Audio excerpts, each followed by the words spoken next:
High friends, welcome to யாஷிகர்.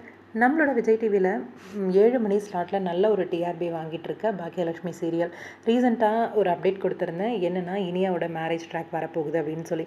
நிறைய பேரோட guess என்னென்னா பாக்கியா அண்ட் கோபி இவங்களோட மேரேஜ் ட்ராக் அப்படிங்கிற மாதிரி கெஸ் பண்ணியிருந்தாங்க.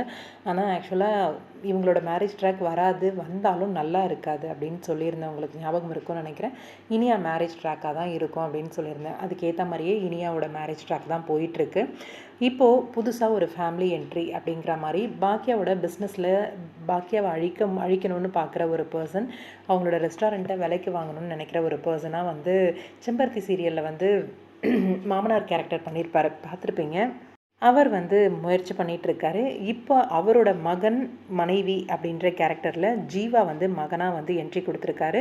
அதே மாதிரி மனைவி அப்படின்ற கேரக்டரில் மெர்சி இவங்க வந்து என்ட்ரி கொடுத்துருக்காங்க. பாக்கியா ரெஸ்டாரண்ட்டை கொடுக்கல அப்படின்ன உடனே கோபியை வச்சு தான் மகளை வந்து கல்யாணம் பண்ணிக்க மாதிரி மூவ் பண்ணுறாங்க. இப்போ ஆனால் கோபி வச்சு மூவ் பண்ணுறது பாக்கியமே கெஸ் பண்ணிட்டாங்க. இதில் கோபி வந்து தனக்கு ஹார்ட் அட்டாக் அப்படிங்கிற மாதிரி போய் ஹாஸ்பிட்டலில் அட்மிட் ஆகிட்டு தன்னோட மகளை வந்து உடனே கல்யாணத்துக்கு சம்மதிக்க வைக்கிறதுக்கு பிளான் பண்ணுறாரு.